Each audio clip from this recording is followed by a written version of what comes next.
Com a faca bem afiada. Com a faca bem afiada. Boa noite. Vamos fazer este direto, portanto será um tema, um debate com dois participantes. E se no último especial que fizemos sobre o 25 de Abril falamos sobre o que falta, houve uma pergunta que foi feita aqui, o que falta concretizar para o 25 de Abril, e na altura deram-nos 60 segundos para responder essa pergunta. E neste momento, e na altura dissemos que isso não seria suficiente, e já Sérgio Godinho canta, não é? Que só há liberdade da série quando houver a paz, o pão, a habitação, saúde e educação. Este programa vamos falar sobre habitação. A habitação é uma das questões em Portugal que tem muitas vicissitudes, e que nós vamos falar sobre alguns dos aspectos. Vamos ter outros programas para falar sobre a habitação com faca bem afiada, certamente, não só sobre o mercado imobiliário, o mercado de arrendamento, os problemas da habitação pública, da habitação social.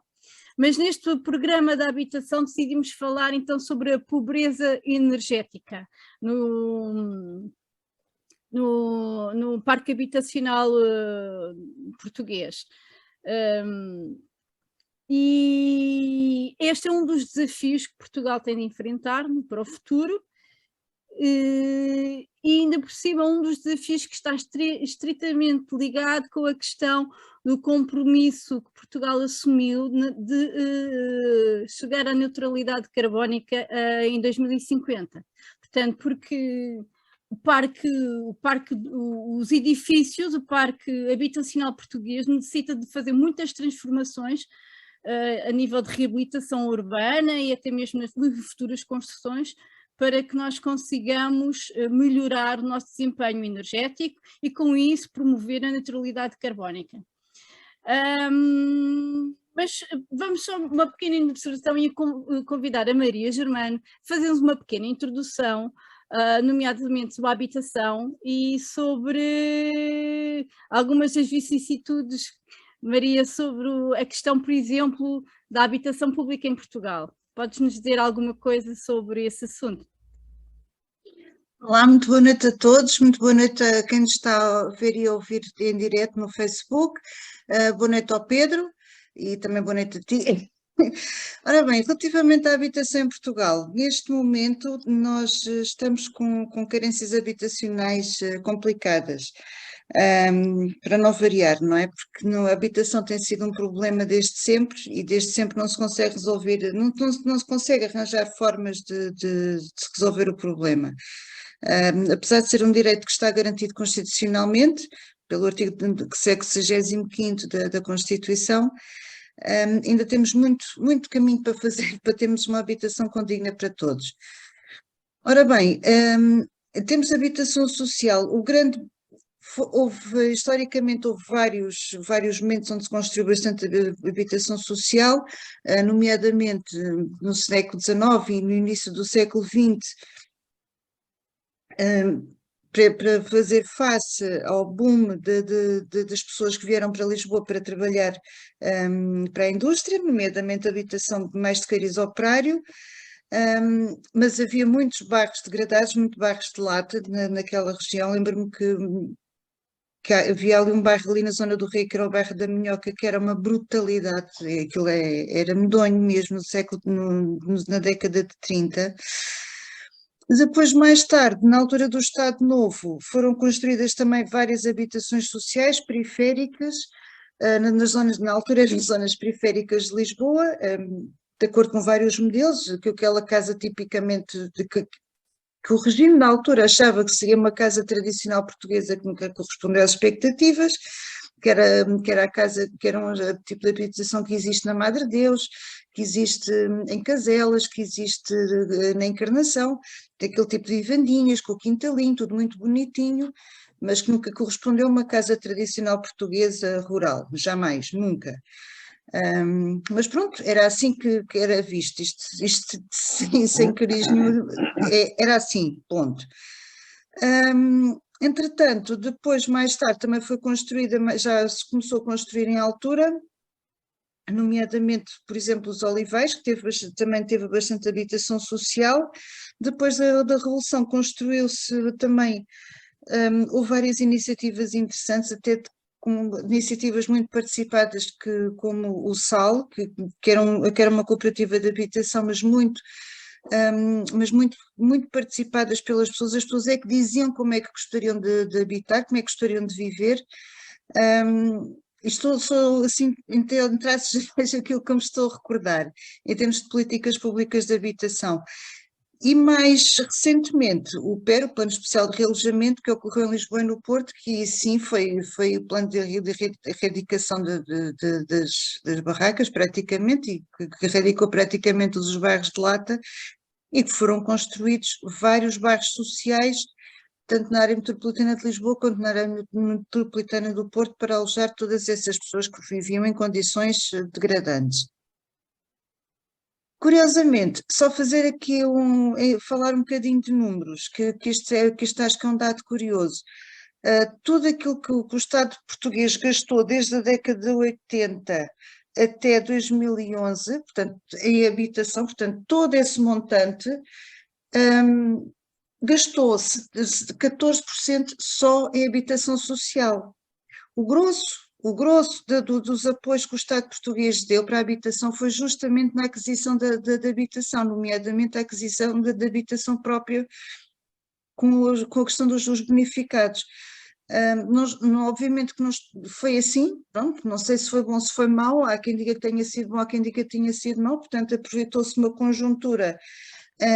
Aliás, só voltando aqui um bocadinho atrás, o regime de propriedade horizontal só foi instituído em 1956, portanto na década de 50, e a habitação, as pessoas, não, mesmo que quisessem, não poderiam adquirir casa própria. Pronto. A partir daquela altura, a partir da década de 80, quando foi instituída a questão dos juros bonificados e com a facilitação do acesso ao crédito, aí sim as pessoas puderam, o Zé, cidadão português, teve possibilidade de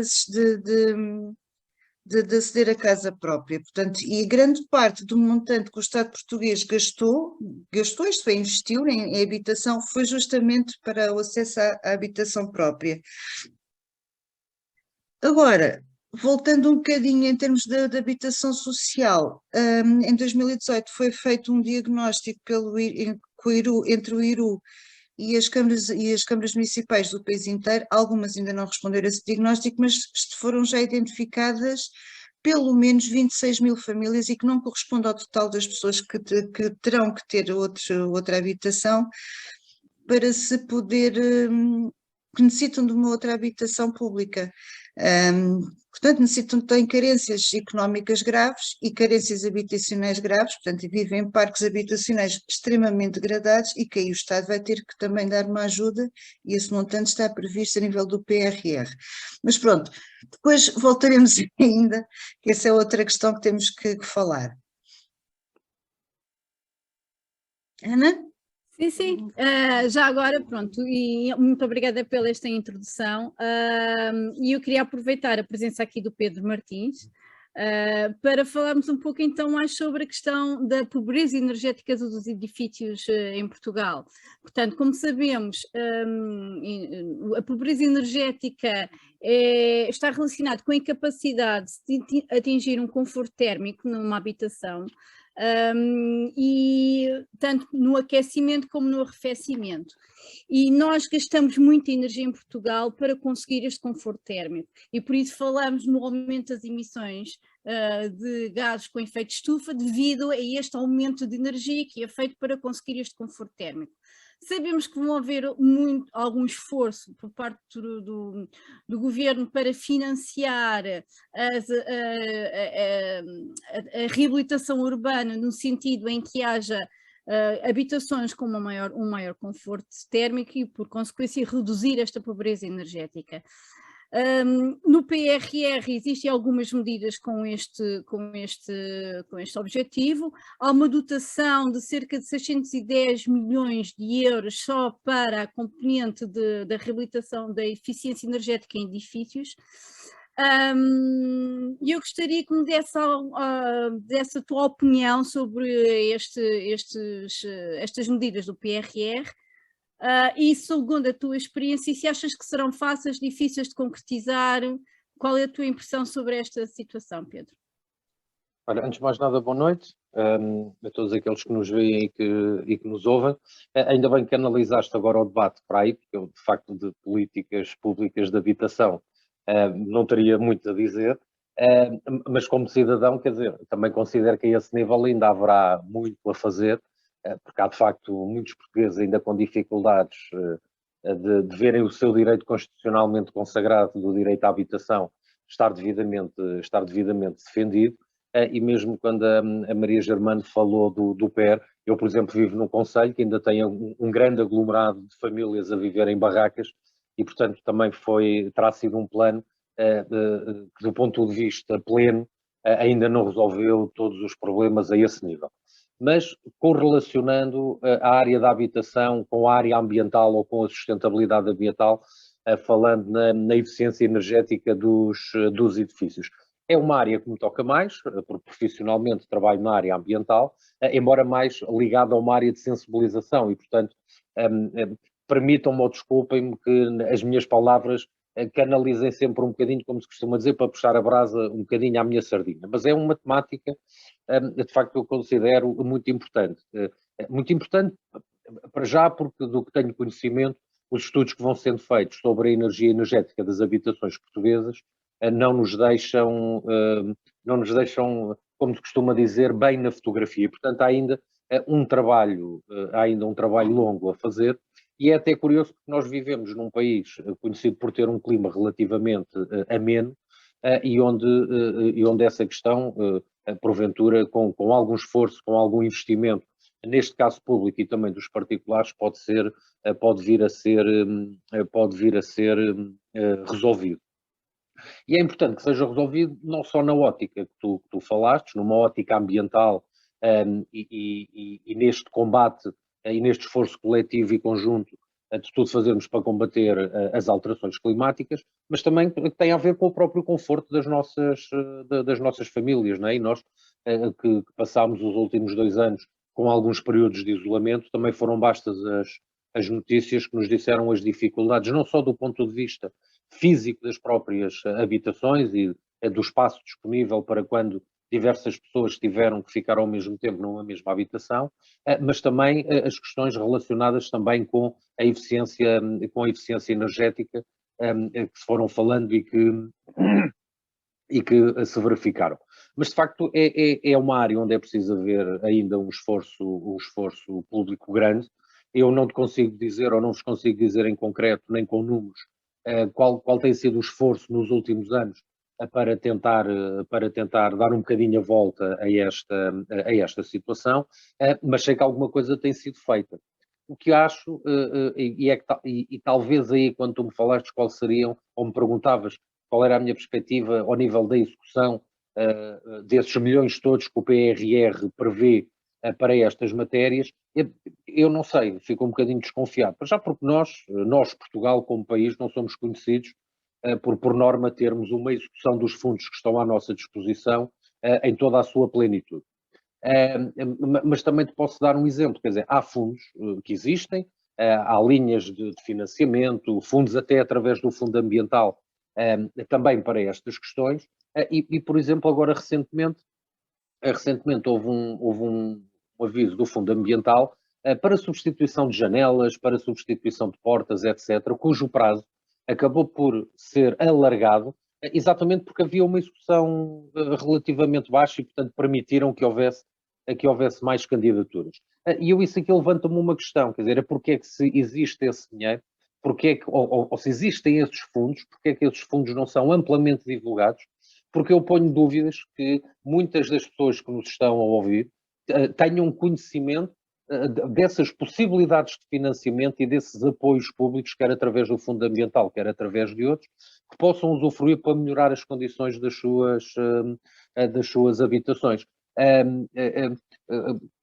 Também permitam puxar aqui a brasa um bocadinho à minha sardinha, porque acho que as autarquias aqui, como poder local e que está mais próximo das populações, ao nível desta divulgação, têm aqui um papel decisivo a desempenhar. E, por exemplo, o município onde eu moro fez essa divulgação, por exemplo, dessa possibilidade de candidatura aos seus municípios, e penso que cumpriu com o seu papel de divulgar e de fazer chegar às pessoas essa possibilidade. Agora, eu acho que há aqui duas perspectivas que devemos porque são elas diferentes, e em ambas tem que haver uma resposta concreta, que é na habitação existente e nas novas habitações. Porque, de facto, garantir uma maior eficiência energética nas habitações existentes, muitas delas já antigas, muitas delas com problemas que vão muito para lá da eficiência energética ou da tentativa de garantir uma eficiência energética, tem a ver, às vezes, com as próprias questões estruturais, até dos próprios edifícios.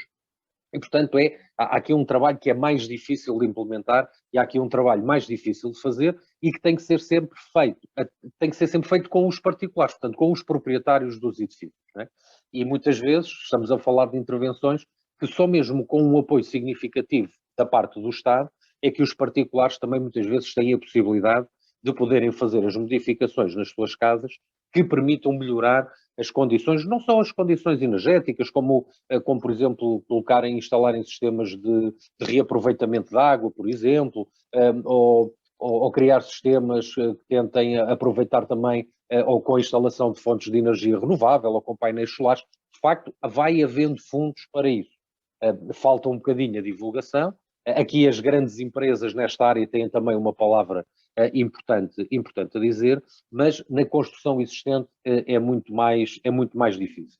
A mim faz-me alguma, por um lado, eu não diria confusão, porque na verdade alguma coisa está a ser feita, mas eu acho que podíamos, até pela emergência climática que estamos a passar, pela necessidade de reduzirmos, também de reduzirmos o consumo energético e de alcançarmos esta eficiência energética, acho que podíamos dar passos maiores do ponto de vista público, nomeadamente nas regras que são necessárias para a nova construção. Portanto, eu acho que há de facto elementos na nova construção que já deviam de ser obrigatórios no dia de hoje. E não falo só na eficiência energética, porque se calhar se formos a ver isto a fundo, não é? Se calhar a questão da eficiência energética até é aquela que na nova habitação já está mais salvaguardada pelo tipo de habitação e pelo tipo de construção que atualmente se faz. Mas se calhar não encontramos, como eu estava a dizer, que se pode de raiz muito mais facilmente implementar e dar essa ferramenta aos futuros moradores, mas como, por exemplo, ter equipamentos e ter logo um sistema instalado num edifício para uma correta gestão de resíduos, por exemplo, para o reaproveitamento das águas da chuva, ou até o reaproveitamento de algumas águas residuais, por exemplo, para os autocolismos. Portanto, eu acho que há pequenas medidas que podem ser tomadas, e neste caso não seriam medidas, seriam regras que teriam que ser cumpridas, que iriam ajudar os futuros moradores, eu não diria de uma forma impositiva, mas de uma forma mais, dotando a casa das ferramentas e dos equipamentos necessários para que depois também os futuros moradores dessas habitações, já com esses equipamentos, tenham de facto uma atitude diferente relativamente ao ambiente. E isso ajuda em todos aqueles objetivos que a Ana Lúcia falou no início, no combate às alterações climáticas, no combate ou na poupança também dos recursos energéticos, e portanto seria de facto neste esforço coletivo que todos nós sabemos que temos que fazer, e que porventura não estivéssemos hoje a viver um conflito na Ucrânia, e se calhar seria o tema de todos os dias e que encheria horas e horas nas nossas televisões, que eram as alterações climáticas e aquilo que de forma urgente temos que começar a fazer. E penso que a habitação porque é não só o local que nós habitamos e que obviamente tem que ser confortável e tem que ter toda essa eficiência energética, mas é aqui um elo importantíssimo neste esforço coletivo de combate às alterações climáticas. E também é inglório pedirem aos particulares, ou nos pedirem a nós, que façamos tudo quando de raiz alguma coisa pode ser feita. Eu gostava de viver numa casa, ou gostava que as habitações no futuro tivessem logo um sistema onde eu facilmente fazia a separação dos resíduos. Porquê? Porque já tinha as condutas para cada fluxo do resíduo diferenciado, que porventura depois na garagem ou no final do prédio havia um compactador que fazia logo, que compactava logo o lixo para os serviços de recolha o virem recolher e canalizarem automático e o canalizarem para reciclagem. Quer dizer, isto é só um pequeno exemplo, não é? Depois, pensando noutro tipo de medidas que podiam ser tomadas, de facto nas nossas habitações podíamos tomar muitas medidas, que acho que era um contributo muito, muito positivo. Agora, lá está, é inglório pedir que sejam só os proprietários dos imóveis ou os seus moradores a tomarem estas medidas, até porque muitas delas são de infraestrutura, não são possíveis, principalmente nas habitações existentes, mas acho que nas novas devia começar a haver essa preocupação da nossa classe política, dos nossos legisladores, para incluírem essas medidas nas regras de construção das habitações. Muito obrigado, Pedro. Olha, respondeste muito bem e, entretanto, roubaste-me 2 ou 3 perguntas que eu já tinha aqui no bolso para ti, nomeadamente tinha a ver com a questão da sensibilização e da questão da falta, portanto, da execução do PRR para estas medidas não estar a ser totalmente realizado e há uma falha de comunicação com certeza em algum lado, mas também porque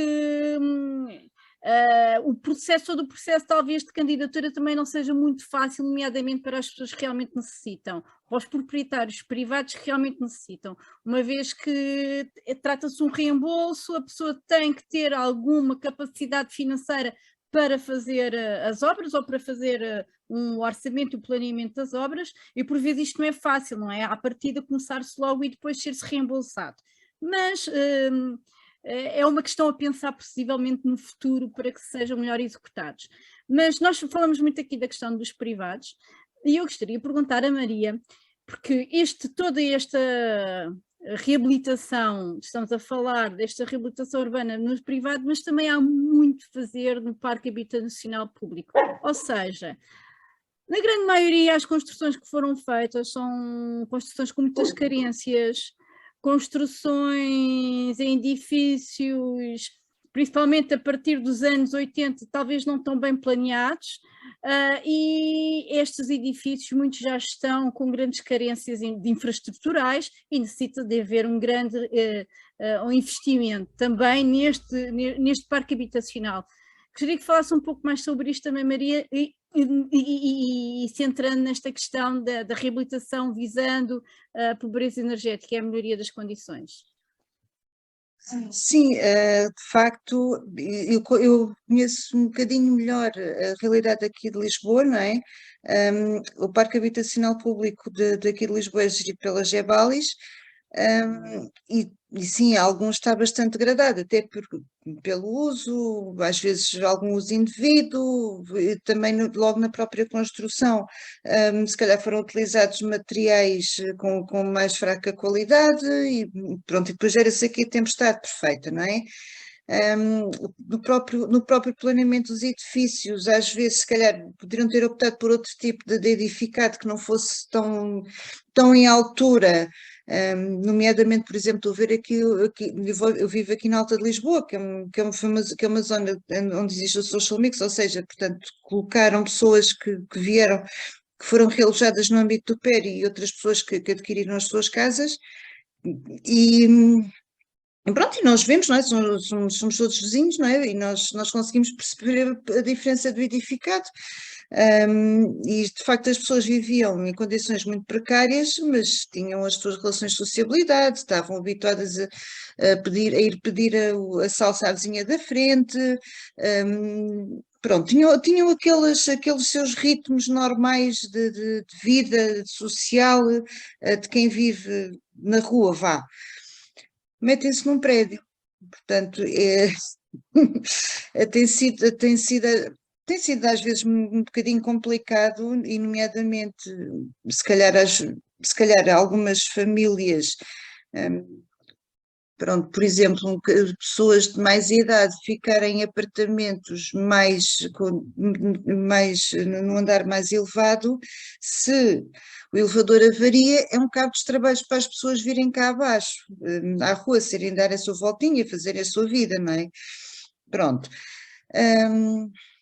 Relativamente a isso também, tenho, em termos de edificado, portanto, tenho aqui, mesmo aqui no meu bairro, portanto, a Câmara de Lisboa vai proceder à demolição de 6 edifícios, aparentemente já não estão em condições, ou seja, para restaurar era necessário muito dinheiro, até porque, como o Pedro disse muito bem, nestes casos teriam que se fazer obras também a contar com uma melhoria da eficiência energética, e os edifícios já estão em muito mais condições, porque a legislação a isso obriga, e bem, portanto, quando vamos mexer num edifício em que se vai fazer obras no valor de 25% do seu valor global, portanto, tem que se fazer obras também a nível da eficiência energética, nomeadamente a nível de revestimentos, se for necessário, se for possível colocar painéis solares térmicos, ou seja, para aquecimento das águas, etc. Porque nem todos os prédios é possível colocar painéis solares térmicos. Mas estas novas construções de habitação social que a Câmara de Lisboa está a promover, não só aqui do bairro da Cruz Vermelha, mas também no bairro Padre Cruz e no bairro da Boa Vista, tem estado com bastantes preocupações nesse nível.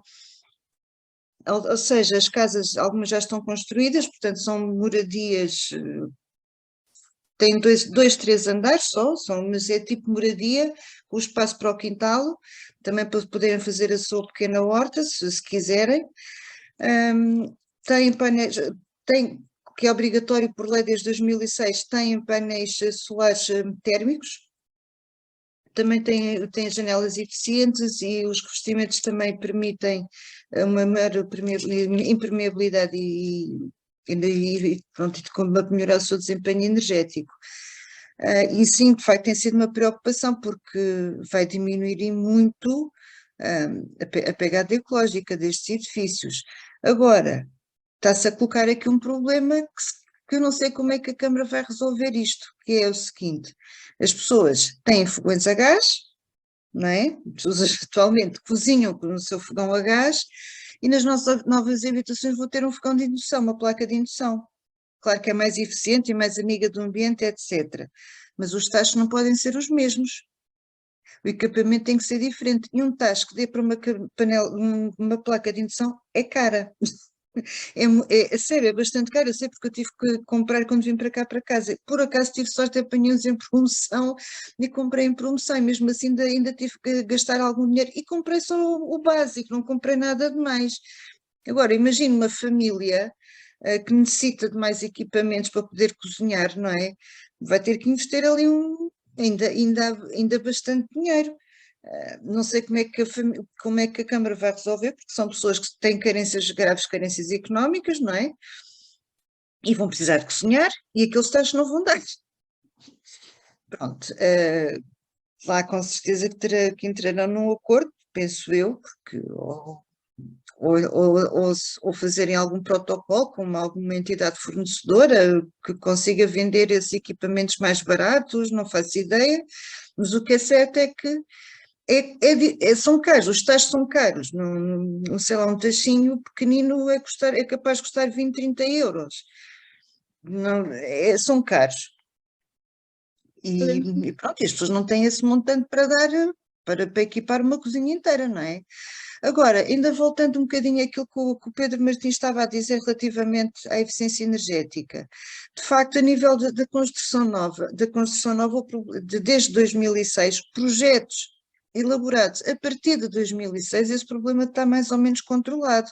Porquê? Porque há uma legislação que obriga a que se tenha considerações energéticas, nomeadamente a nível do revestimento dos edifícios, do isolamento das paredes, e dos tais painéis solares térmicos, exatamente, os fotovoltaicos não, e não se tem testado nos apartamentos, nos prédios de habitação, não se tem estado a ir muito aos painéis solares fotovoltaicos por um motivo muito simples, é que as baterias não conseguem, ainda não têm capacidade para acumular muita energia ao longo do dia.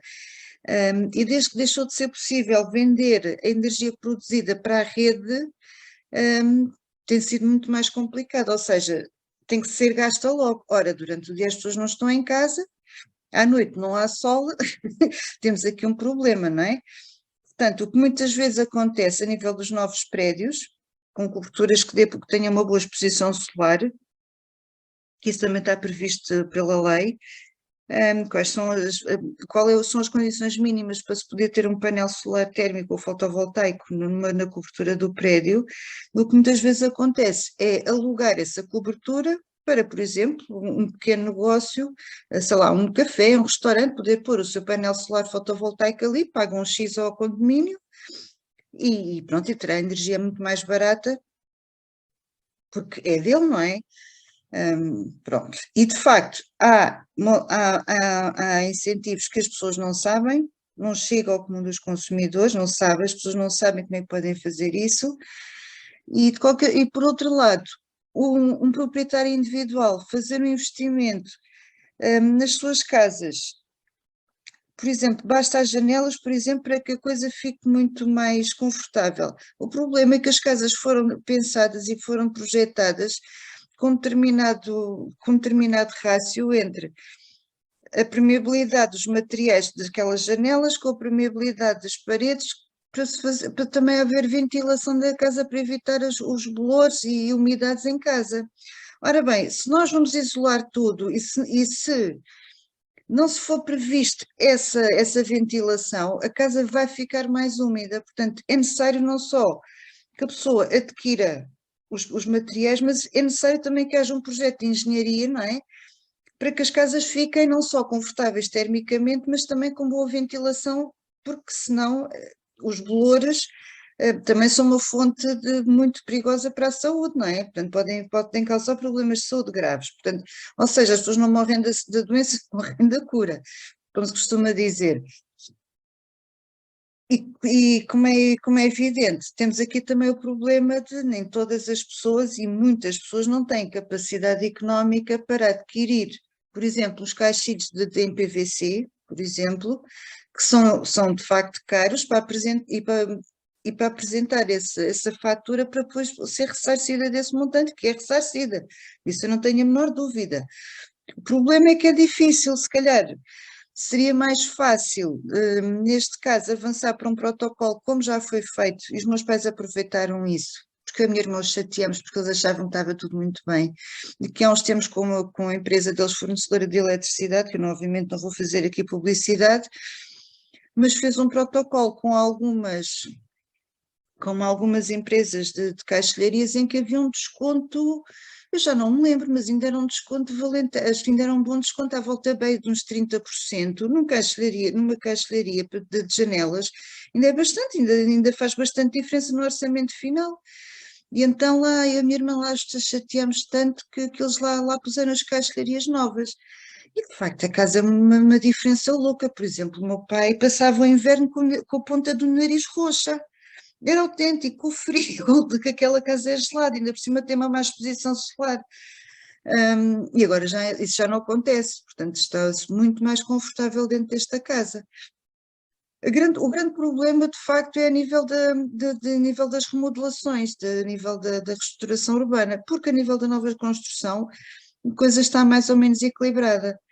Mas, e portanto, estamos a ver também, em termos de habitação pública, portanto, pelos vistos também há essa preocupação, e bem, que não vem só a nível da legislação, mas, por exemplo, estas casas de habitação pública, também têm um sistema de retenção das águas pluviais, que também já é bom.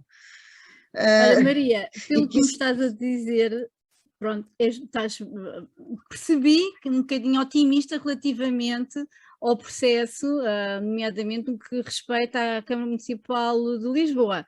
Eu agora ia passar ao Pedro e ia perguntar sobre a experiência que ele tem também na Câmara Municipal de Odivelas, se acha que a reabilitação do parque público da Câmara Municipal de Odivelas será assim tão fácil, ou o que é que tem sido feito, sabes o que é que tem sido feito e como é que tem sido processado como é que tem sido feito esse processo?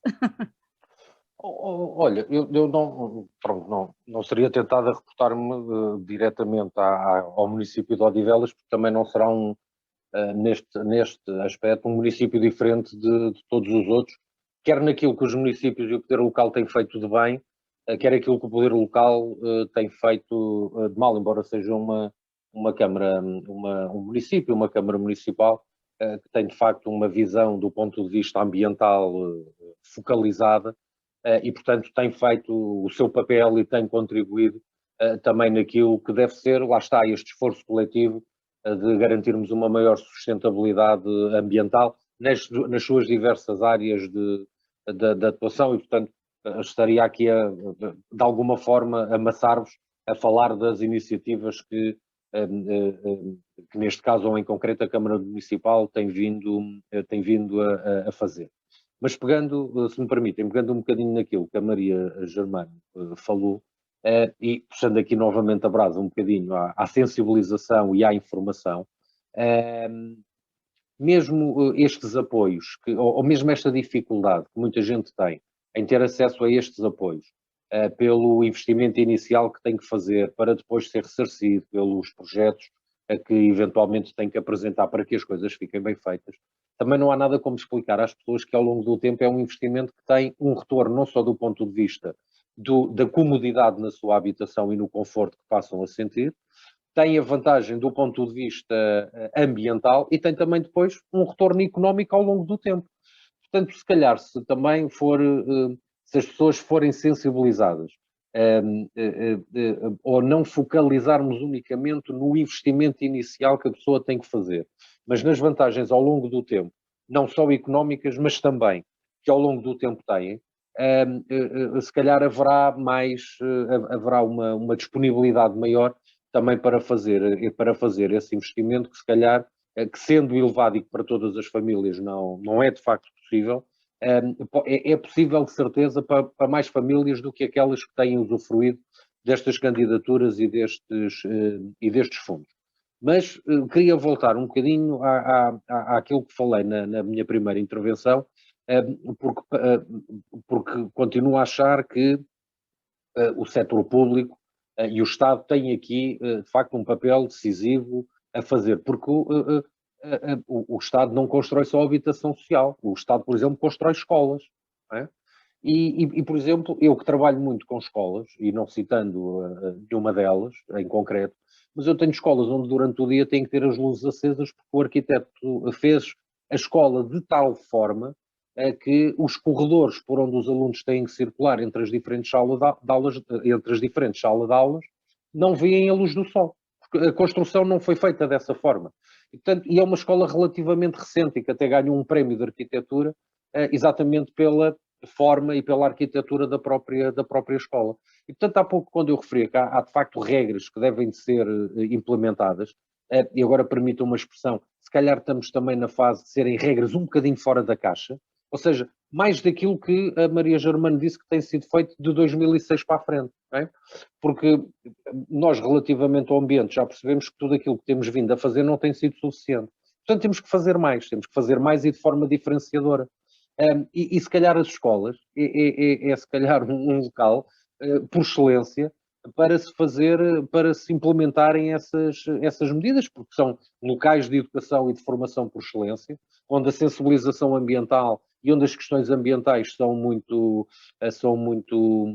trabalhadas, onde alguma coisa tem sido feita, e aqui tiro-se o chapéu ao poder local, porque de facto, quer nas escolas do primeiro ciclo, quer também noutros escalões de ensino, onde as autarquias têm uma intervenção direta, ao longo do tempo foram sendo feitas coisas muito importantes, como por exemplo pôr substituir as torneiras para torneiras amigas do ambiente, com redutores de caudal, com sensores, portanto, que permite não só uma poupança como um uso racional, com o desenvolvimento, como também a substituição da iluminação por uma iluminação mais amiga do ambiente, com o desenvolvimento de projetos de índole ambiental, tudo isto para promover esta sensibilidade ambiental junto dos alunos, que não fica só pela escola e que ultrapassa também os limites da escola até às suas famílias. Agora, nós vemos escolas a ser construídas que eu não digo que não cumprem com a legislação que está atualmente em vigor. O que eu digo é que essa legislação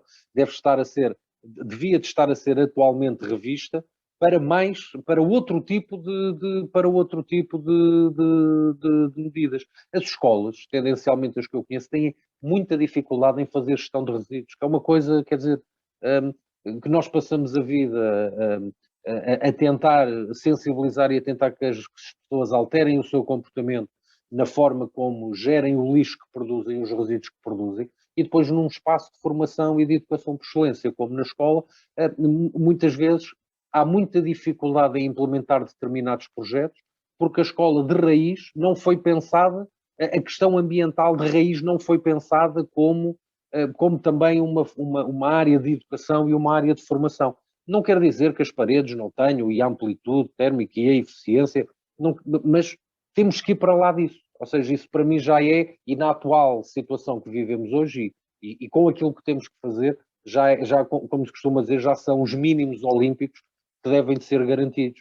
Agora já se tem que ir muito, acho que já se tem que ir muito à frente, e de facto o Estado aqui pode não só dar o exemplo, como ser um agente de mudança e que influencia a mudança a esse nível. Não só nas regras que define para os outros, mas também nas regras que se impõem a si próprios sempre que tem essa possibilidade, nas instalações onde estão serviços públicos instalados, nas câmaras municipais, juntas de freguesia, nas escolas, nos hospitais, nos centros de saúde.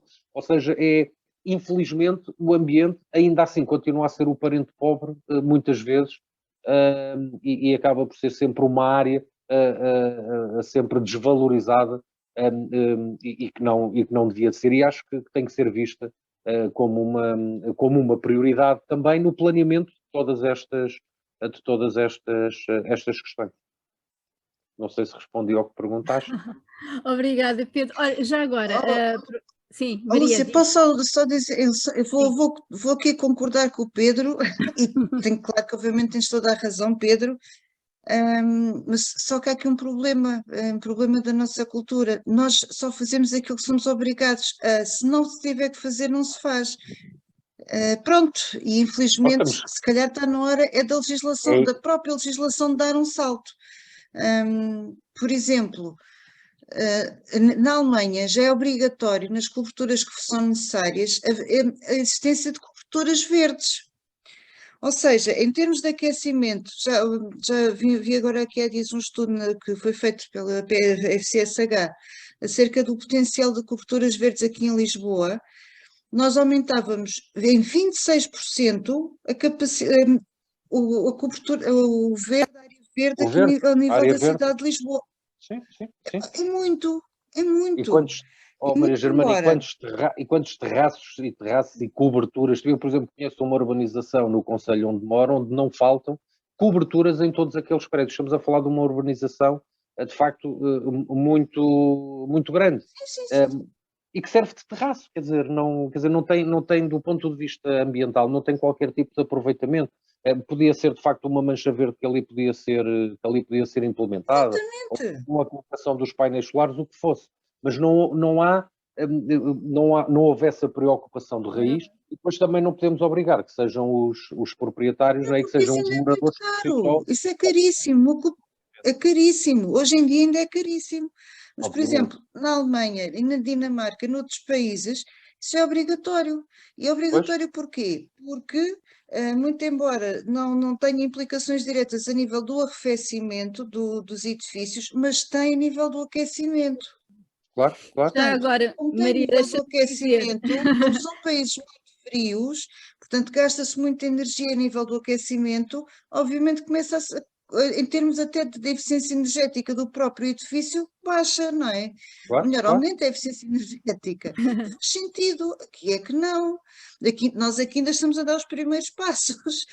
Nós aqui na nossa cabeça de portugueses, quando se vê um prédio que sabe que tem um isolamento térmico a nível das paredes, isso é uma coisa de luxo.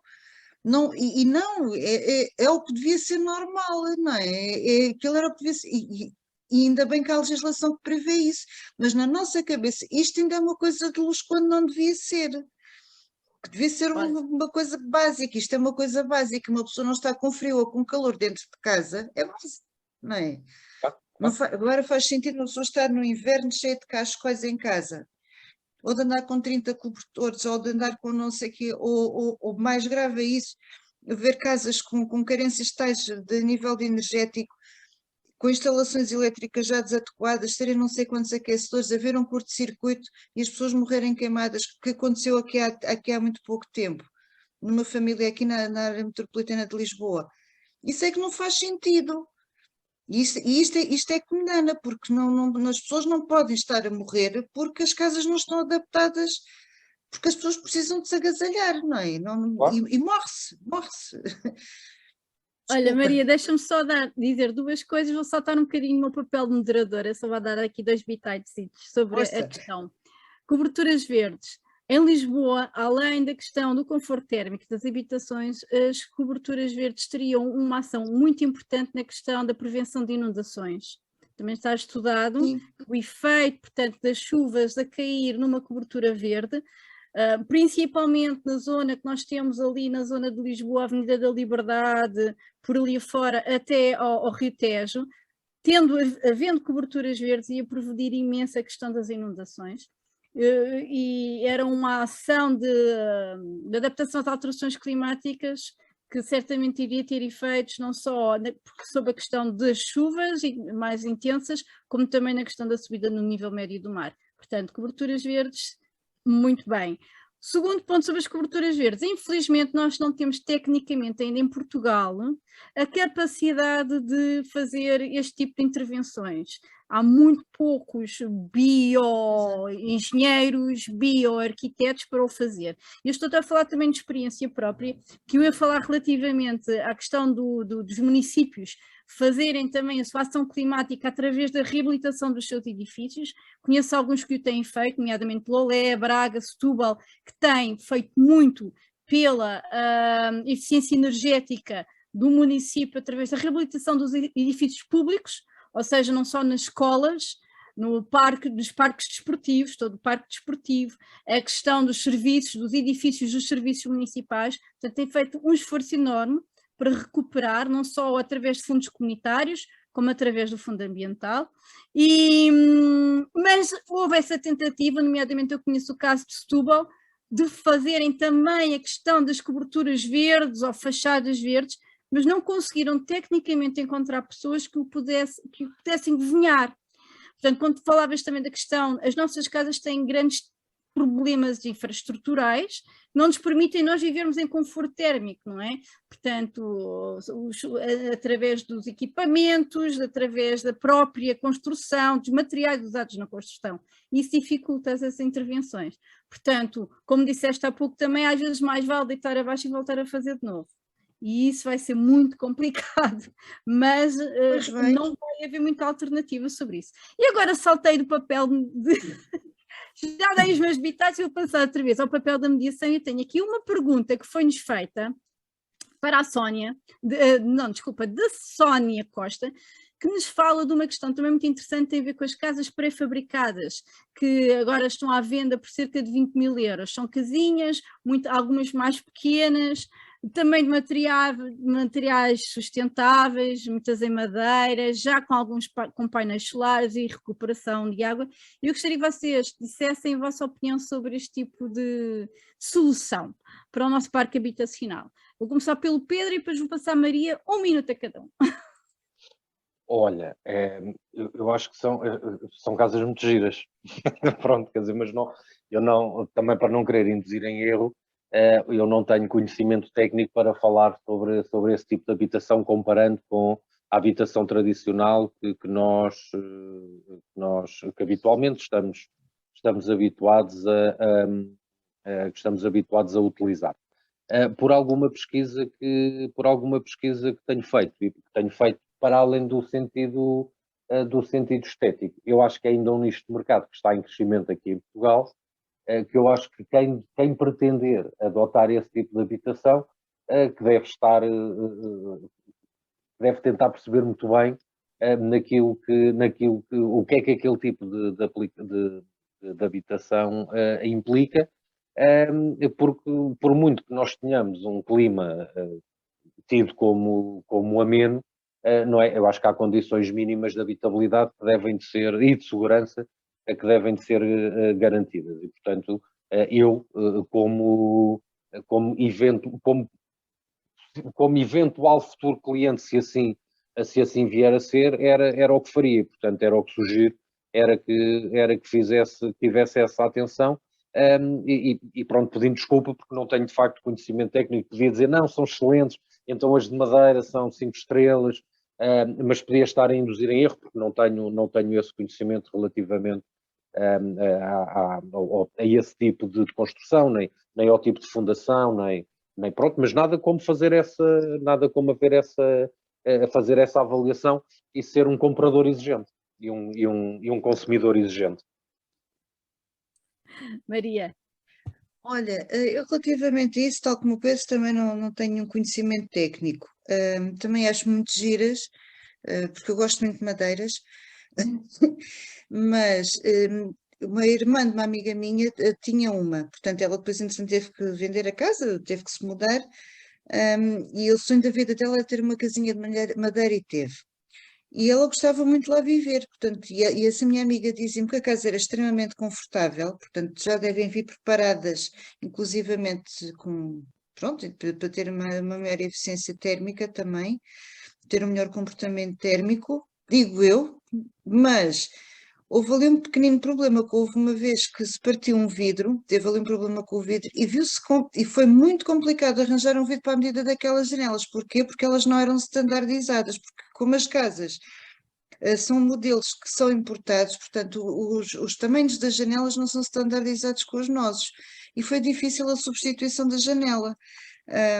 Mas pronto, mas também não se anda todos os dias a partir vidros, como é evidente, não é? Foi um azar que ela teve, uma situação que ela teve. Agora, se olharmos para os Estados Unidos, por exemplo, em que grande parte da construção deles, nomeadamente ao nível de moradias, é de madeira, e eles continuam a construir de madeira e não passam para a alvenaria como nós, e nem é para betão, se calhar Estados Unidos e Canadá, atenção, portanto, estamos a falar da América do Norte todo, com um clima muito rigoroso, portanto, eles lá conseguem viver. A mim faz-me às vezes um bocado de confusão. Eu gosto muito de ver aqueles programas todos de remodelações dos Brothers e mais não sei o quê, e acho muito, e tem, claro que para quem está a ver, eles conseguem mudar totalmente o layout de uma casa, coisa que nós nas nossas casas normais não conseguimos fazer, porque temos que mexer numa estrutura muito pesada. Portanto, e a madeira, se calhar nesse aspecto é capaz de ser mais fácil, mas lá está. Eu não sou engenheira civil, não sei, mas pronto, mas eu também não me ambiciono ter uma segunda casa de habitação, mas se fosse para ter, se comprasse um terrenozinho para ter uma segunda casa de habitação, não descurava. Era uma hipótese que eu colocaria. Agora, lá está, também estou com o Pedro, cá não é muito comum, teria que verificar bem, teria que ver bem como é que poderia ser feito, como é que isso poderia ser feito. E a questão também das licenças e etc. é preciso ter um pouco de cuidado, não é? Sim, senhora. Olha, claro, muito obrigado, claro. Pedro. Muito obrigado, Maria. Acho que já ultrapassamos o tempo do programa. Portanto, eu quero agradecer a vocês, quero agradecer a todos os que nos estiveram a ouvir e os que nos irão ouvir, entretanto, com mais atenção. E relembrar que temos um Faca Bem Afiada, que será no próximo sábado emitido na rádio RLX, neste formato de 3 paineleiros, 3 temas da atualidade, e agradecer então e desejar-vos a todos um resto de uma boa noite.